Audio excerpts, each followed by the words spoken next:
Pues vamos a seguir hablando un poco más de las lecturas de la misa del domingo. La primera lectura del libro de Amós, como decíamos, que es muy corta y yo creo que sería difícil, a menos que se conozca el librito de Amós, captar todo lo que significa esta lectura, ¿verdad? Porque la lectura en sí dice que este sacerdote Amatzías bota, echa fuera a Amós, diciéndole que mejor trabaje como profeta y se gane la vida en su tierra del sur. Él es de Tecoa, en el sur, en el reino de Judá, y que no venga a molestar al santuario real y al templo real en Betel. Y la premisa de eso, ¿no? Lo que supone eso es que Amós es como cualquier profeta normal, que como decía yo, la mayoría eran gente que funcionaba, trabajaba como profeta, ganándose la vida, hablando bien a favor de quien quiera le pagara. Hay un famoso episodio acerca de eso en el libro de los números con este el burro de Balán, etcétera, ¿no? En números, el rey de Moab, números 22, por ejemplo, contrata a un profeta llamado Balaam para que maldiga a Israel, que es lo que normalmente hacían la mayoría de los profetas. Como yo dije ayer, los profetas legítimos y verdaderos que están en la Biblia eran una pequeñísima minoría no creída, no aceptada durante su ministerio.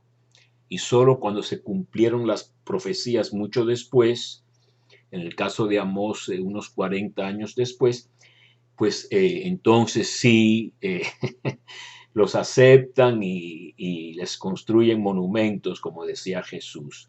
Lo que sucede interesantemente en Números es que Balaam se siente impedido por Dios, vamos a decir en último lugar, ¿no?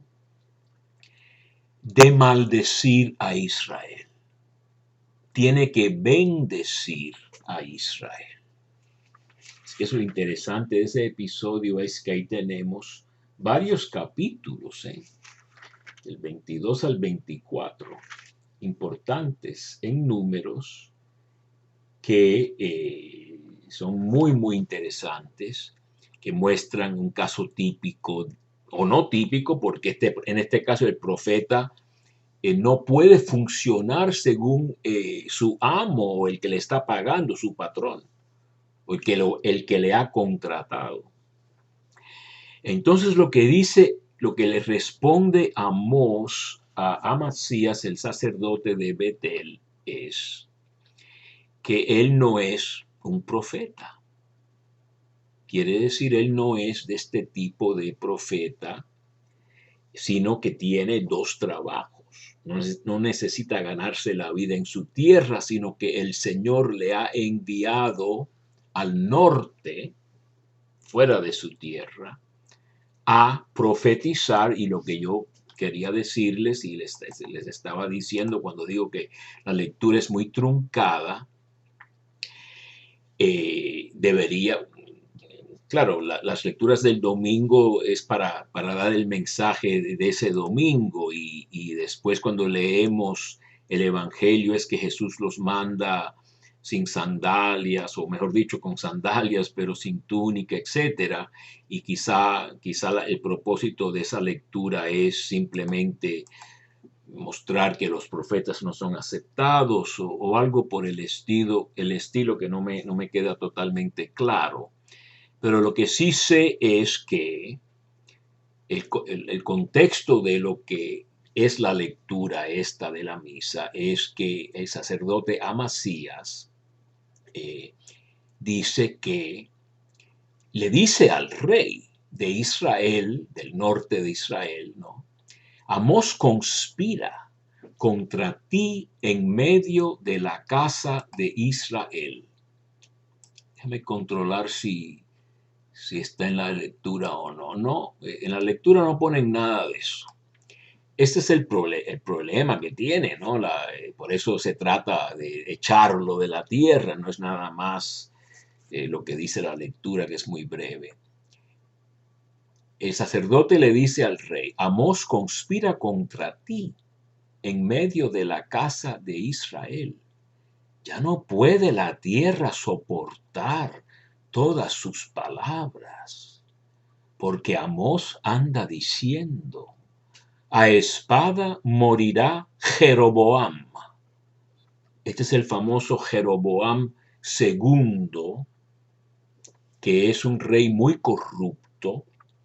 Tiene el mismo nombre de Jeroboam I, que fue el que dividió el pueblo de Israel entre las tribus del norte, el reino del norte de Israel, del cual era rey Jeroboam I, probablemente su padre o abuelo o alguien de su dinastía, y el reino del sur abajo se quedaron divididos.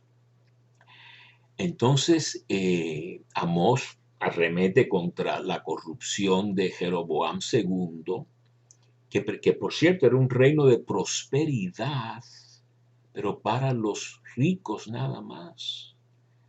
Y los pobres le quitaban las tierras que estaban hipotecadas y una serie de injusticias. Dice, venden al pobre por un par de sandalias.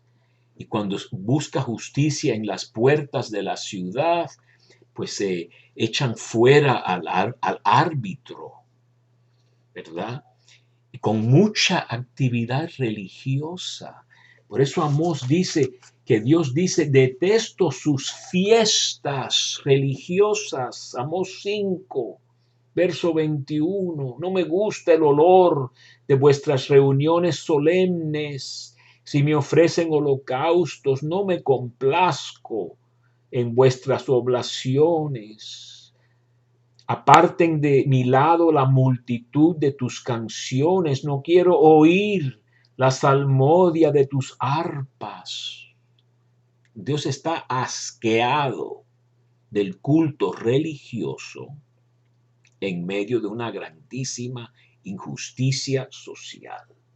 Dice que fluya, sí, el juicio, corra como agua y la justicia como arroyo perenne. Entonces ahí tenemos un ejemplito nada más de muchos de cómo es acérrimo este profeta Amós, que lo llama el Señor de detrás del rebaño para que profetice. Y entonces lo que profetiza en primer lugar es el exilio o en verdad la destrucción del reino del norte. Esas 12 tribus serán invadidas por Asiria, el imperio asirio, en el año 722 a.C. y básicamente desaparecerán. El segundo libro de los Reyes, capítulo 17, explica un poco lo que sucede. Entonces dice, porque Amós anda diciendo, a espada morirá Jeroboam, e Israel será deportado de su suelo. Y Amasías dijo a Amós, esta es la lectura, vete vidente, que era otro nombre de los profetas, huye a la tierra de Judá, come allí tu pan y profetiza allí, pero en Betel no has de seguir profetizando, porque es el santuario del rey y la casa del reino. Respondió Amós y dijo a Amasías, yo no soy profeta ni hijo de profeta, que quiere decir no soy miembro del gremio de profetas. Yo soy vaquero y picador de sicómoros.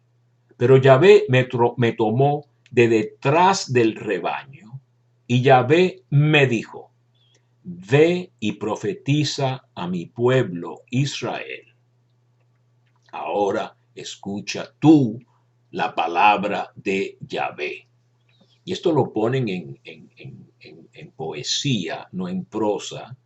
Así que pueden ser palabras verdaderamente auténticas de Amós recogidas por sus discípulos, como yo decía, ¿no? Así que en vez de tener miedo y huir, como le dijo este poderoso sacerdote encargado del templo de Betel, en vez de huir, remata su profecía, la repite con más fuerza todavía y dice lo siguiente. Y Yahvé me dijo, ve y profetiza a mi pueblo Israel. Y ahora escucha tú la palabra de Yahvé. Tú dices, no profetices contra Israel, no vaticines contra la casa de Isaac. Es una expresión hebrea que quiere decir babear o hablar como loco casi, ¿no? Por eso así dice Yahvé, tu mujer se prostituirá en la ciudad. Tus hijos y tus hijas caerán a espada. Tu suelo será repartido a cordel. Tú mismo en un suelo impuro morirás. E Israel será deportado de su suelo. Así que repite y con más fuerza todavía. Esto de la mujer prostituta, yo creo que tiene que ver con el hambre, ¿verdad? Prostituirse por hambre. Los hijos y las hijas serán matadas por espada. El suelo será repartido, se usaban cordeles para medir, etcétera. Será repartido a los conquistadores. Él mismo se profetiza que morirá en un suelo impuro, quiere decir fuera de la tierra santa. Toda la tierra extranjera manchada por la presencia de los ídolos es impura, dice la nota de la Biblia de Jerusalén a Amós 7:17. La tierra donde habita Yahvé es santa. Y entonces, como ustedes ven, un verdadero profeta habla muy fuerte y es perseguido, y con eso tengo que parar.